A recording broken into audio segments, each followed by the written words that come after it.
তোমার কাছে প্রতিদিন রাত্রে কয়বার থাকে জুড়ে ছবি আয় রাখেন চুপ থাকেন কয়বার থাকে তোর কাছে প্রতিদিন রাত্রে? আচ্ছা তোমার বাবা যেরকম করে তোমার কি কষ্ট লাগে না? লাগে ঘুমের ওষুধ খাওয়াই তো দেখছো আর আমি একদিন দেখছি ওইটা ইয়াসিনটা আমি একদিন পুরা নেংটা দেখছি জানো একটা মেয়ে বাপের কাছে কেমন রলি আজকে 3 মাস ধরে তোরা থাকস তুই কে কাজ পাইছিলি?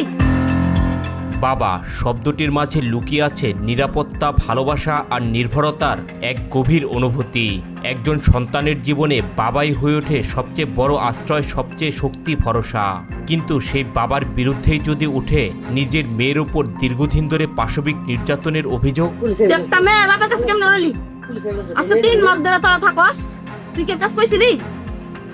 বল না কে আমি দাদি কাছে কইবার দিলাম আমার কইবার দেন নাই তোর দাদি কি তোর বাপে তো সারাদিন জায়গা কামে, দিনের বেলা বাইতে থাকে, দিনের বেলা বাইতে থাকে নি তোর বাপে?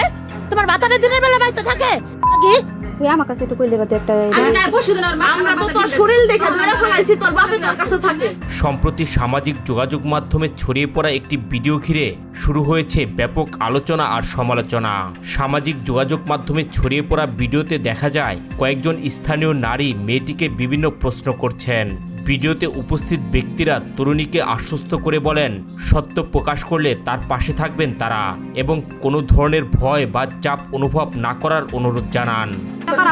শিপন ভাইয়ের বউ আপনি মাছ বেলা কইছেন না আমরা বিশ্বাস করি না আজকে ধরাইছেন না তা আমরা মৌখিক ভাবে আরো 4টা প্রশ্ন করব তো বছর বেড়ে আমরা সবাই তোর পিছেই খাতা তোর লিগে আমার বাবার কাছে প্রতিদিন রাত্রে কয়বার থাকে জুড়ে ছবি আয় রাখেন চুপ থাকেন কয়বার থাকে তোর কাছে প্রতিদিন রাত্রে? তোরে মেম্বার চেয়ারম্যান এলাকার সবাই তোরে সাপোর্ট সবাই আমরা তোরে বাঁচাবো, তোর লিগা বাংলাদেশের সরকারও তোর লিগা লড়বো, তোরে বিচার পাওয়া দিব, সবাই আমরা তোর পিছনে আছি। আইন আদালত তোর পক্ষে যাইবো আর বাপের পক্ষে কেউ যাইবো না। তোর ভাই আমরা খাটটা লাগছে বুঝছো তোর 3টা ভাই কেউ ওরে ফেলাম না আমরা তোর মায়ের আবার আইনা দিন তোর কাছে তোকে খান ফরম জানছে তোরা তোকে হেরা ব্যবস্থা করবি তোর কাছে রাত্রে কয়বার থাকে? দূরে কথা দূরে কথা কও কয়বার থাকে রাত্রে তোর কাছে? কিংবা এখন কয়বার আসছিল কতরে ক এখানে একবারই। প্রথম দিকে মেয়েটি খুব বেশি কথা বলতে চাননি, বারবার প্রশ্নের মুখে নীরব থাকেন। তবে কিছুক্ষণ পর ধীরে ধীরে তিনি মুখ খুলতে শুরু করেন। ভিডিওতে দেখা যায় মেয়েটি অভিযোগ করেন যে তার বাবা দীর্ঘদিন ধরে তার সাথে অনৈতিক ও জোরপূর্বক সম্পর্ক স্থাপনের চেষ্টা করছেন। আরও দাবি করেন প্রথম দিকে এসব ঘটনার প্রতিবাদ করলেও তার কথা শোনা হয়নি। আচ্ছা তোমার বাবা যেরকম করে তোমার কি কষ্ট লাগে না? তোমার খারাপ লাগে না? লাগে তা তুমি কোনোদিন বলো নাই যে বাবা তুমি তো আমার বাবা, তুমি আমার এই ব্যাড টাচ কেন করো? তোমার বাবারে তুমি বলো নাই? বলছো বাবা কি কয়? জোরে কথা দাঁড়ো দাঁড়ো, বাবা কি কইছে? তুমি যে কইছো যে বাবা যখন প্রথম দিন তোমার বাবা তোমার ব্যাড টাচ করছে তুমি তোমার বাবারে বলো নাই বাবা তুমি আমার এগুলো করো না, আমি ব্যথা পাই, আমার কষ্ট লাগে, তুমি এগুলো বলো নাই? তো বাবা কি কইছিল? কি লোভ দেয় খাও তোমার কি কইছে? কিছু হয় না এগুলি কোনো কিছু হয় না, এগুলো মানে এগুলো কোনো ব্যাপার না, এগুলো সামথিং, এগুলো অ্যাভেলেবেল হয়ে থাকে তো কোনো সমস্যা নেই। তোমার এরকম বুঝাইছে? হ্যাঁ প্রথম দিন হলো, দ্বিতীয় দিন হলো, তুমি আমাকে আশেপাশে তোমরা কাউরে পাও নাই যে কারো কাছে আমি আমার দুঃখের কষ্ট? তোমার বাপে কি তোমার শিখাই দিছিল যে আশেপাশে কারো কাছে যাবি না, কারো কাছে কোনো কিছু বলবি না? তোমার শিখাই দিছিল? তুই একটা মেয়ে হয়ে একটা বাপ তোর কাছে যায় তুই কি বোন ওর তো ওই বয়সটা তো হয় নাই কে বুঝছো? ওর তো ওর তো দাদি আছে না, ওর দাদির কাছে কিছু কই তুই তুই দাদি তো আরেক নচ্ছা, দাদি তো আরো কইবো না, দাদি তো আরেক নচ্ছা। এই শুন ও তো জানে আমি কারো কাছে কই আমি উপকার পাবো না, এর লিগাও কয় নাই ওর কাছে। তরুণীর ভাষ্য অনুযায়ী পারিবারিক কলহের কারণে তার মা বাড়ি থেকে চলে যান অন্যত্র। এরপর থেকেই তিনি আরও অসহায় হয়ে পড়েন। জানান রাতে দাদির ঘরে ঘুমানোর চেষ্টা করলেও বিভিন্নভাবে তাকে বাবার কক্ষে যেতে বাধ্য করা হতো বলে অভিযোগ করেন তিনি। তোর বাপে যে তোর কাছে গেত তুই যে কি এর কাছে কইতি না এটা কি একটা কামের কাম করছস? মনে করছিস না দাদির কাছে শুরু দিতাম তো আমার শুরু দিত না, দাদির কাছে দিত না।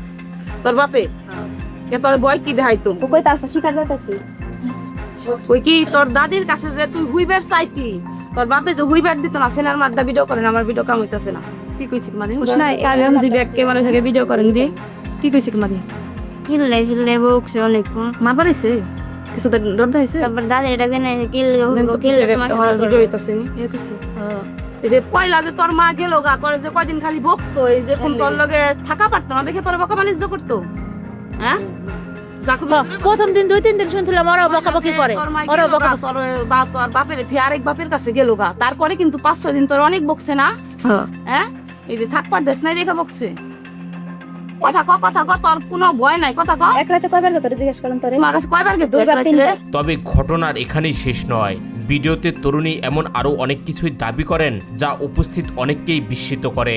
তার অভিযোগ, তাকে মাঝে মাঝে ঘুমের ওষুধ খাইয়ে অচেতন বা গভীর ঘুমে রেখে নির্যাতন করা হতো। জানি না, ঘুমাই থাকতি ঘুমের ওষুধ খাওয়াই তো দেখছো? আর আমি একদিন দেখছি ওইটা ইয়াসিনটা আমি একদিন পুরা ন্যাংটা দেখছি জানো? ওদিনই তো আমার ওরে আল্লাহ, দুনিয়াটা কই আছে রে আল্লাহ রে আল্লাহ। আরে বাবা না ন্যাংটা দেখছো রে ইয়াসিন রে? তাহলে কই পারো না, আর ঘুমে থাকতা। আর কি জান কিন্তু 2-4 দিনকে তুমি কোনো বাস টাস কিছু পাও নাই।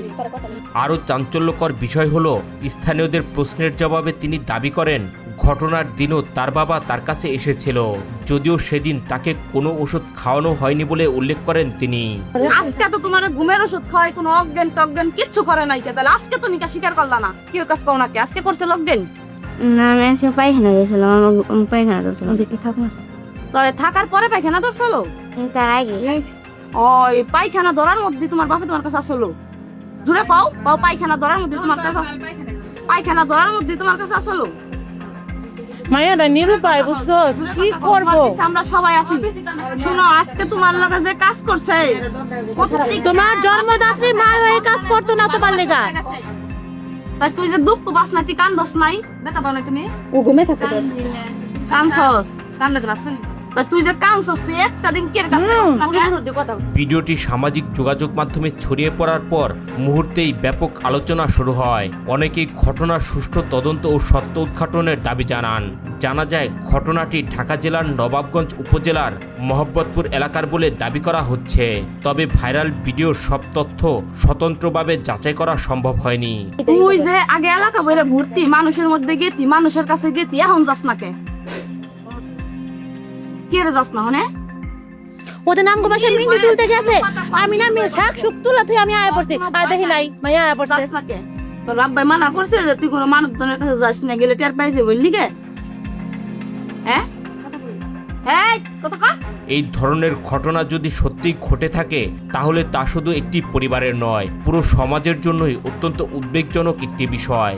বিশেষজ্ঞদের মতে পরিবারের ভেতরে সংঘটিত নির্যাতনের শিকার অনেকেই দীর্ঘ সময় ভয়ে কিংবা সামাজিক চাপে মুখ খুলতে পারে না, ফলে অনেক ঘটনায় দীর্ঘদিন আড়ালেই থেকে যায়। সন্তানের নিরাপত্তা নিশ্চিত করা পরিবারের প্রথম দায়িত্ব, আর যখন সেই নিরাপত্তার জায়গাতেই প্রশ্ন ওঠে তখন বিষয়টি আরও সংবেদনশীল হয়ে ওঠে। ঘটনাটি নিয়ে আপনাদের মতামত কি?